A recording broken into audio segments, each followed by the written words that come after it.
we're just having a look around Satellite 2, and I wrote this one in London with Tom Rosenthal. So this is probably the first layer in the song that everything was built upon, and this is using like not a real piano, this is like a software piano.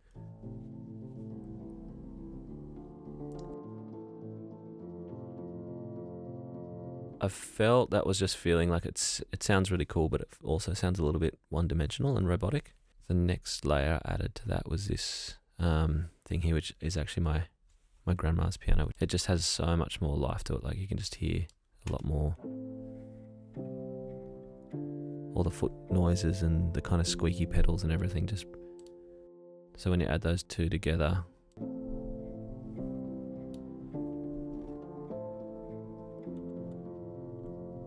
you start getting an idea of that. That's basically what the song's built around, is those two. They're the two main sounds, really.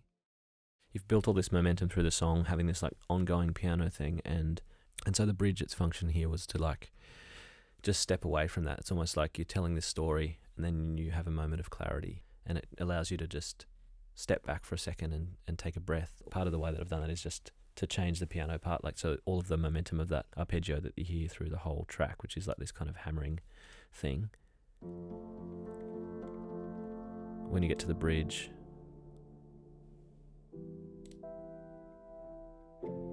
it's very still. And so all of a sudden now we've been in a river and we've just entered a pool kind of thing.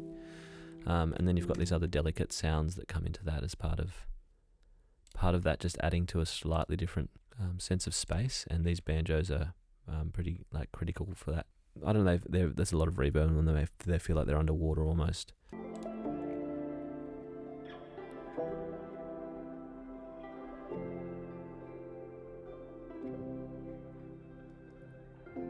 And you've got these little electrics here.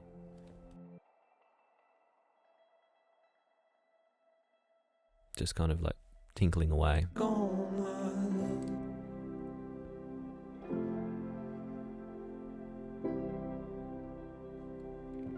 It feels very still here. And then you're kind of working towards the end of this song here, which like I've chosen to kind of just have quite a pretty big crescendo, where from that still point you're just building energy again. You can see here this ramp here. This is like, so all these tracks are to a tempo, and usually you just have a fixed tempo throughout a track with the click track, and everything is in the same amount of time. But in this song, there's actually quite a lot of, like, this is actually a little speed up here in the chorus. Every time the chorus comes through, it speeds up. And then pulling into this bridge, it actually like slows right down for a second. And so you've kind of got this like, it's only subtle, but it's just a little bit of a sense of pushing and pulling time.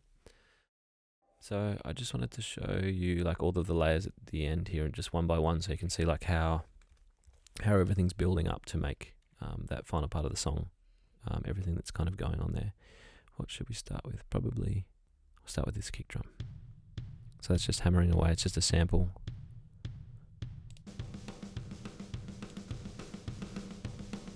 These are the snare sounds.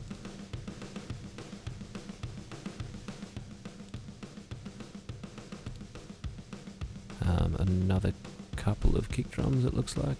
I've got some cymbals and all of this like messy cacophony kind of just noise basically.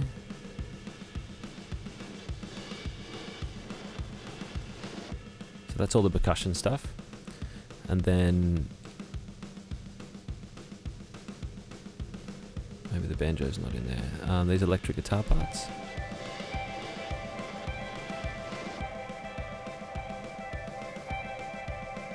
And the bass.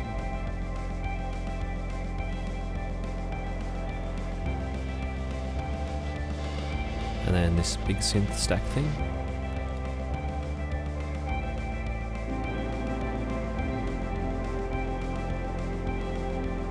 And then the pianos.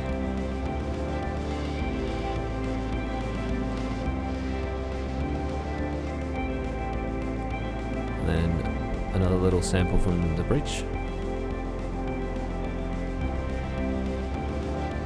And then the vocals.